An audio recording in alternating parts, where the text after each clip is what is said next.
Hello friends, welcome back to the channel Ambition Learning Platform. Friends, इस matter around us pure का full chapter explanation video मैंने already channel पे upload कर रखा है, जिसका लिंक आपको इस वीडियो के डिस्क्रिप्शन में मिल जाएगा। तो जिन्होंने नहीं देखा है वो आप देख सकते हो। लेकिन आज इस वीडियो में हम एनसीईआरटी एक्सरसाइज सॉल्यूशन को करेंगे। तो चलिए एक एक करके सारे क्वेश्चन को करते हैं। तो यहाँ पे अब हमारा फर्स्ट क्वेश्चन है, which separation technique will you apply for the separation of the following. तो यहाँ पे आपको अलग अलग टाइप्स के मिक्सचर दिए हुए हैं और आपको उनमें बताना है कि वहाँ पे कौन सी टेक्निक यूज़ होगा जिससे हम इसको सेपरेट कर सकते हैं। तो यहाँ पे फर्स्ट है, देखिए, तो sodium chloride from its solution in water. आपको सोडियम क्लोराइड और वाटर का मिक्सचर दिया गया है और आपको बताना है कि यहाँ पे कौन सा टेक्निक यूज़ होगा कि हम इनको सेपरेट कर सकें। तो आपको पता है जैसे कि ये जो सोडियम क्लोराइड होता है वो आपका सॉल्ट होता है। तो आपको सोडियम क्लोराइड और वाटर, तो दोनों को जब आप हीट करोगे, इनके मिक्सचर को जब आप हीट करोगे तो आपको पता है जो वाटर है वो आपका वेपराइज हो जाएगा और आपको सोडियम क्लोराइड मिल जाएगा, सॉल्ट मिल जाएगा लास्ट में। तो यहाँ पे हमने कौन सी टेक्निक यूज़ की? इवापोरेशन टेक्निक फर्स्ट में ये होगा। अब आगे देखिए, ammonium chloride from a mixture sodium chloride and ammonium chloride. अब यहाँ पे आपको सोडियम क्लोराइड और एमोनियम क्लोराइड का मिक्सचर दिया हुआ है और आपको उनमें एमोनियम क्लोराइड को सेपरेट करना है। तो आप कौन सा टेक्निक यूज़ करोगे? तो यहाँ पे देखिए, आपका सोडियम क्लोराइड तो सॉल्ट हो गया। अब वहाँ पे यहाँ पे वाटर तो है नहीं कि आप वेपराइज कर लोगे और आपको सोडियम क्लोराइड मिल जाएगा। अब सोडियम यहाँ पे आपको एमोनियम क्लोराइड दिया हुआ है। तो जो आपका एमोनियम क्लोराइड होता है वो एक वोलेटाइल सब्सटेंस होता है जो आपका सब्लिमेशन प्रोसेस भी परफॉर्म करता है। जैसे कि आपकी नेप्थलीन बॉल जो होती है, जैसे कि आप वो क्या रहता है, सॉलिड में रहता है, लेकिन जब आप उसको थोड़े दिन बाद देखोगे तो वो क्या होगा, डायरेक्टली गैस में चेंज हो जाता है, ठीक है, ऑटोमेटिकली। वैसे आप कपूर को जब हीट करते हो तो सॉलिड से वो डायरेक्टली गैसियस स्टेट में हो जाता है, बिना लिक्विड में आए। वैसे ही आपका एमोनियम क्लोराइड भी करता है, ठीक है, वो आपका सब्लिमेशन प्रोसेस परफॉर्म करता है। तो यहाँ पे हमारी टेक्निक यूज़ हो रही है सब्लिमेशन, तो आपका आंसर हो जाएगा सब्लिमेशन। अब आगे है, small pieces of metal in the engine oil of car. अब यहाँ पे आपको इंजन ऑयल में आपको स्मॉल मेटल के कुछ छोटे छोटे पीस मिक्स करके दिए गए हैं। अब आप उनको किस टेक्निक से सेपरेट करोगे? तो वहाँ पे आपको क्या करना होगा, फिल्ट्रेशन मेथड का यूज़ करना होगा, जिसमें क्या होगा, जो आपका इंजन ऑयल है वो क्या हो जाएगा, आपका नीचे फ़िल्टर हो जाएगा और आपको स्मॉल पीसेस जो है वो आपके अलग हो जाएंगे। तो यहाँ पे हम फिल्ट्रेशन मेथड का यूज़ करके इनको सेपरेट कर सकते हैं। तो यहाँ पे 3 पूछा, ठीक है, और आगे भी बताया, अभी बताना है कि कौन कौन से मेथड, कौन से टेक्निक यूज़ किए जाते हैं इनको सेपरेट करने में। अब आगे चलते हैं। अब यहाँ पे आपको बताना है कि different pigment from an extract और फ्लावर पेटल्स। अब मैंने आपको बताया था कि किसी भी कलर को हमें सेपरेट करना रहता है तो हम क्रोमेटोग्राफी का यूज़ करते हैं। तो यहाँ पे भी आपको सेपरेट करने के लिए क्रोमेटोग्राफी का यूज़ होगा, ठीक है। तो आपका आंसर हो गया यहाँ पे क्रोमेटोग्राफी, क्योंकि हमने पढ़ा था कि अगर हमें कितनी, जैसे कि हमने ब्लैक इंक के अंदर से जो डाई होता है उसके अंदर से अलग अलग कलर को सेपरेट किया था, तो हमने क्रोमेटोग्राफी का ही यूज़ किया था। तो यहाँ पे आपकी क्रोमेटोग्राफी टेक्निक यूज़ होगी। अब आगे चलते हैं, बटर फ्रॉम कर्ड। अब कर्ड में से बटर को कैसे सेपरेट करना है, ये मैंने आपको जब चैप्टर की एक्सप्लेनेशन कर रही थी तब मैंने आपको बताया था कि यहाँ पे आप सेंट्रीफ्यूगेशन मेथड का यूज़ करोगे। जैसे हमने जब हम मिल्क में से क्रीम को अलग कर रहे थे तब भी हम सेंट्रीफ्यूगेशन मेथड यूज़ कर रहे थे। तो यहाँ पे भी हम कर्ड में से जब बटर को सेपरेट करना है तो आप सेंट्रीफ्यूगेशन टेक्निक ही यूज़ करोगे। ओके, अब आगे चलते हैं। तो ऑयल फ्रॉम वाटर। अब आपको ऑयल और वाटर का मिक्सचर दिया गया है। अब आप इनको कौन सी टेक्निक से सेपरेट करोगे? तो हमने पढ़ा था, आपको मैंने एक्टिविटी भी करके दिखाई थी। उसको हम कैसे सेपरेट कर सकते हैं? आपका फर्नल, सेपरेटिंग फर्नल एक इक्विपमेंट था जिससे हम इसको सेपरेट कर रहे थे, ठीक है। सेपरेटिंग फर्नल था ना, जिससे हम ऑयल और वाटर के मिक्सचर को अलग कर रहे थे, तो यहाँ पे आपका सेपरेटिंग फर्नल हो जाएगा। ठीक है, ये वाली टेक्निक को यूज़ कर रहे हैं हम। अब आगे चलते हैं, और भी क्वेश्चन है इसके। अब यहाँ पे बताया है टी लीव्स फ्रॉम टी। अब आपको जो चाय होती है उसमें से आपको चाय पत्ती अलग करना है।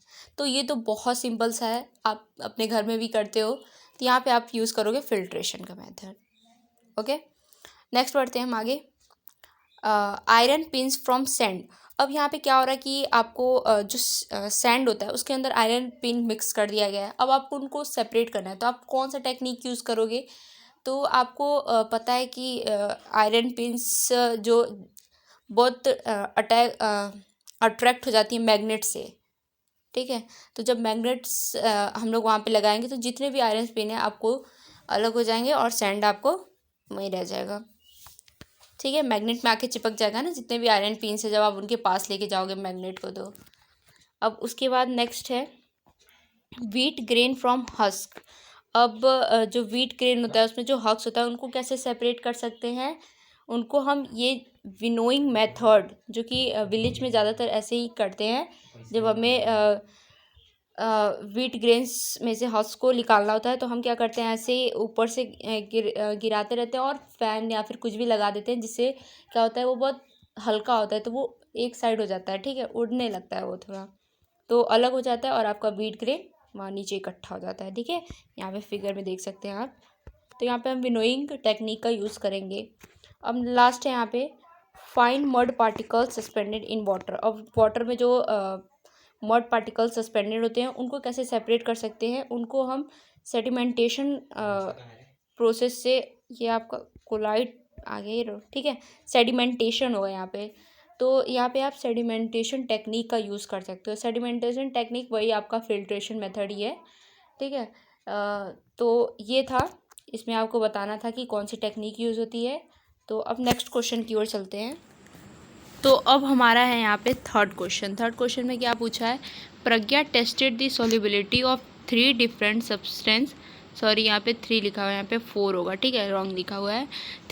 4 different substance at different temperature and collected the data as given below. तो यहाँ पे जो प्रज्ञा है उसने क्या किया, सॉल्युबिलिटी टेस्ट किया है और उसने 4 तरह के अलग अलग सब्सटेंस को लिया है और उसको अलग अलग टेम्परेचर पे रख के उसको टेस्ट किया है। ठीक है, उसका सॉल्युबिलिटी टेस्ट किया है और and collected the data as given below. और जो डेटा उसे मिला है उसने इस टेबल में लिखा है। ठीक है, उसके बाद क्या बताया गया है कि as gram of substance dissolve in 100 gram of water to form a saturated solution. तो ये जो अलग अलग तरह के सब्सटेंस दिए हुए हैं, ठीक है, उसमें क्या 100 ग्राम ऑफ वाटर में उसको मिक्स कर रहे हैं। क्या करने के लिए? सैचुरेटेड सॉल्यूशन के लिए, अलग अलग टेम्परेचर पे। जैसे कि ये पोटेशियम नाइट्रेट को हमने 21 ग्राम मिक्स किया 100 ग्राम ऑफ वाटर में at the temperature of 283 kelvin. वैसे सोडियम क्लोराइड को हमने मिक्स किया 283 टेम्परेचर पे 100 ग्राम ऑफ वाटर में कितना मिक्स किया? 36 ग्राम। तो वैसे ही ये बताया हुआ है। अब आगे आपका कुछ क्वेश्चंस दिए हुए हैं, ठीक है, उनको सॉल्व करते हैं। तो यहाँ पे हमारा फर्स्ट क्वेश्चन दिया हुआ है, what mass of potassium nitrate would be needed to produce a saturated solution of potassium nitrate in 50 gram of water at 330 kelvin. तो यह बता रहा है कि अगर आपको 50 ग्राम ऑफ वाटर दिया जाए at the temperature of 330 kelvin और उसमें आपको पोटेशियम नाइट्रेट को कितना मिक्स करोगे। ठीक है, तो उसमें हम जैसे कि हम 100 ग्राम ऑफ वाटर में 62 पोटेशियम नाइट्रेट को मिक्स कर रहे थे, लेकिन यहाँ पे अब क्या दिया गया, आपको 50 ग्राम ऑफ वाटर दिया है। तो 50 ग्राम ऑफ वाटर दिया है तो यहाँ पे हम 62 का हाफ़ करेंगे ऑब्वियसली, तो 62 का हाफ़ हो जाएगा 31, तो आपका आंसर होगा 31। तो आप 31 ग्राम पोटेशियम नाइट्रेट मिक्स करोगे 50 ग्राम ऑफ वाटर में एट द टेम्परेचर 330 केल्विन। तो ये आपको समझ में आ गया। अब नेक्स्ट क्वेश्चन है, Pragya make a saturated solution of potassium chloride in water at 353 Kelvin and leave the solution to cool at room temperature. What would she observe as the solution cool? Explain.